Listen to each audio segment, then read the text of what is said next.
Hey, what is up, YouTube? This is New World 323 coming at you.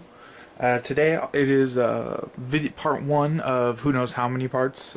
You'll eventually see a number.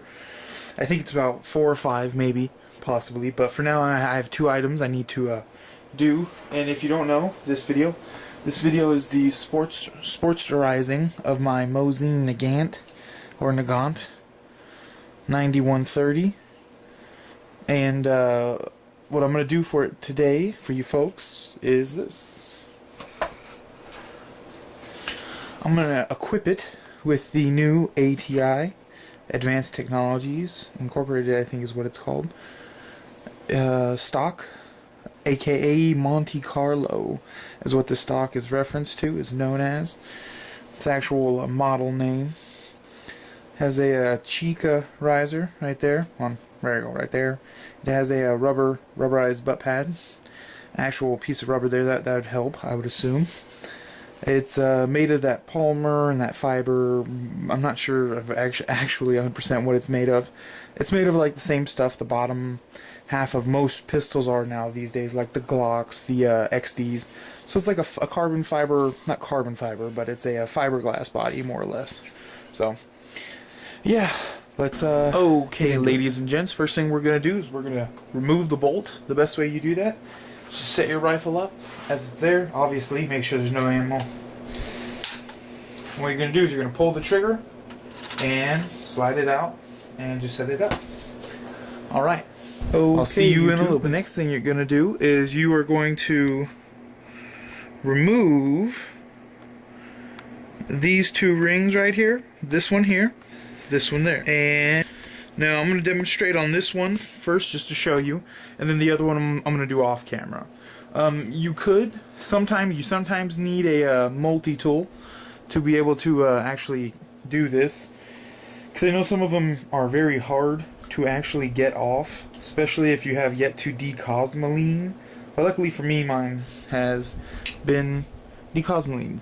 Sometimes you need a flathead, but you need this anyway, so just, yeah. But for this one, what we're going to do is you're going to push down on the rear here, and then you're just going to take your 2 fingers and you're just going to like wiggle like this, and it's just going to come the right front off. Ring will not be able to clear your front iron sight. It is too small to clear it. Now, there are several ways you could deal with this. You can cut it off. You can bend it.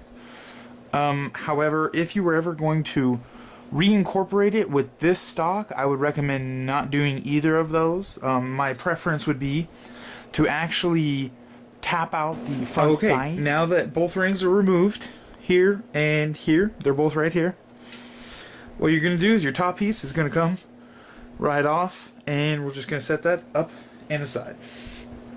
Alright, now what we're going to do is we're actually going to come on back here, and I'm going to actually take you up a bit and zoom you in a bit. Now, because you moved the bolt, there is a screw that you're going to need to get to, and again, you are going to need a flathead for this. That screw can easily be seen. Let me scoot the rifle down some. I don't know if you're in frame. No, you're not. Okay, give me a second. And maybe, almost. There we go. You see it right there? What you're going to do is you're just going to remove that with the flathead and get to work. Yep.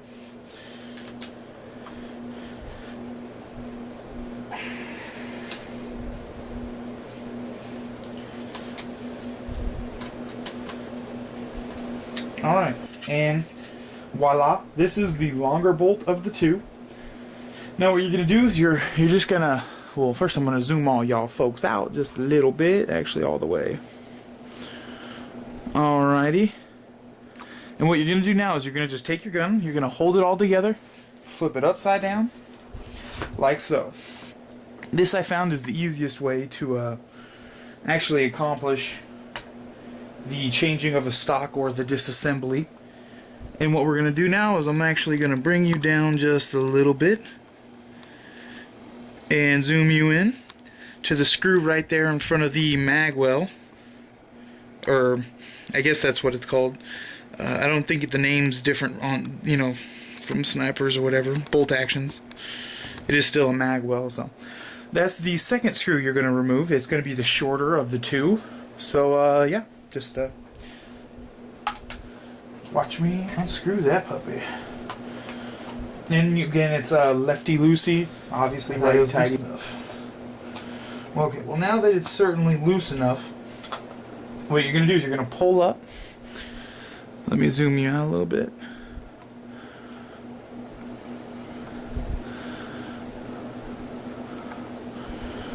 Okay, what you're going to do now is you're going to take this the trigger guard back here, and you're just going to pull up and forward. So up and forward. And the back bolt will actually just come up with it. What you're going to do is you're going to lay that back there. And you are just going to, well, first I'm going to zoom y'all out some more. And all you're really going to do is you're just going to pick it up. Pick up your stock. Like so. There is your wood stock, all empty. Just set that aside. And then next, you're going to want to make sure your trigger pin, if that is showing it right. I don't know if you can see that right. It's that little pin right there. It has been known to come out on a lot of people's Mosin Nagants, regardless of the 9130 or the M44 or 38 or whatever. So what we're going to do is we're going to just zoom you all the way out. And we are going to take our ATI stock with the rubber pad and cheek riser, which is polymer, much lighter than the wood. We're actually just going to set it down. The way you know is you got your trigger right here. This is where your trigger goes. This is where your mag well goes. And back there and right there, I believe, are where bolts, your bolts do go. Well, up right here for sure. So you're just going to slide this on. Now, you're going to have to actually really kind of snap it in, just so you know. You might even hear it. Maybe you won't. No, you won't hear it at all. You just got to squeeze it, and it'll just pop itself right in. You probably won't hear it on the video, but that's kind of how you do it. And then what you do is you're just going to take this little bad boy, and you're just going to drop her right on in.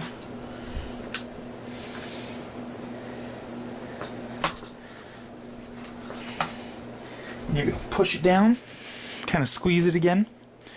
And now I'm going to zoom you back in, and we're going to tighten up them bolts, and we're going to get on with it.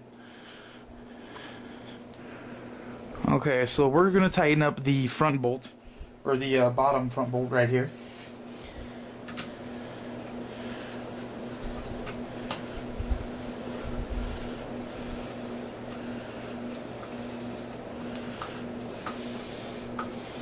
Now again, folks, you're just going to want to snug them down to begin with to make sure you're not, you know, cross-threading them.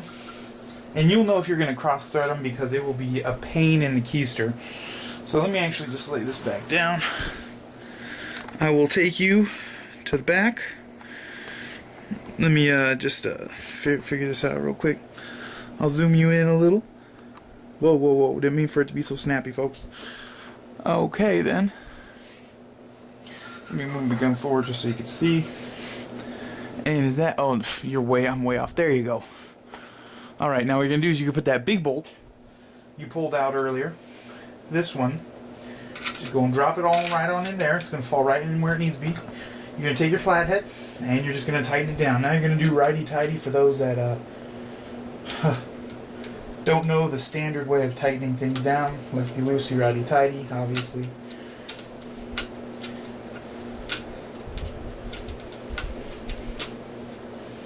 And you're even going to feel it want to pull. If it wasn't all the way down, you're going to feel it pull itself down. So you're going to tighten that down, and then you're going to come back to the bottom, and you're going to check the... Where are you at? You're not even in frame. Dang nabbit. And you're even going to want to check the bottom one again. Better safe than sorry, you know what I mean? Last thing you need is this gun to be firing and you not being ready for it. It falls apart on you. See, yeah, that one was pretty loose. Let me actually open it like this. Lovely. Alright there, ladies and gents, I'm going to back you out completely now. Oh, sorry. Never mind, I mean zoom you in completely now. Okay, now what you're going to do is you're just going to flip this right way up. Put your finger on the trigger. Pull it in. Slide your bolt in. Turn it to a slight degree. And boom. There you go. Gravy train on that. So when I come back, you'll see me holding the sucker. Okay, YouTube. This is kind of getting long, so I'm going to make it quick. This is my part 1 of the Sporterizing a Mosin Nagant. This is what it looks like now. I can't really tell how good the quality looks from back here, folks. And as you can see, I haven't taken off the rings yet. The big ring I will take off. And then my next step will be to remove the front iron sight. However, I'm not sure, because I've used punches and everything, so I have been unable to actually get the front iron sight off. So if anybody tell me a trick, I'm going to try heating it up next. Maybe that'll loosen it or whatever. But any help was appreciated for those that have already done that. Because I want to keep the iron sight capable for now, just so I could, in case I get another Mosin Nagant or two, then I'll cut that sucker off. So anywho, I'll come up for a little close-up. Here's your stock, obviously. You can do wonders with that. You can put a cheek riser on the cheek riser. You could put one of the bullet things on the side. You could you could get a bent bolt. I have a friend in the auto shop. A couple buddies of mine. We're all auto folk. And they know how to weld much better than I do, so I might have them custom make me one. And there's a guy on YouTube who makes 10-round magazines for these. He's getting it patented right now. If I could look up his name, I'll put it on the end of this video. But man, it's tight. And then there's your your rear iron sight. However, I'm going to be removing that and putting on the UTG.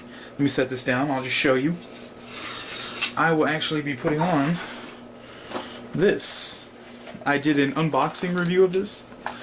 So I will be putting on the UTG tri-mount rail mount system for the Mosin Nagant 9130. So alright YouTube, you know what I say. Keep it real, stay safe, whatever you're doing guys, girls, guns, knives, cars, obviously guns. And most importantly, peace out.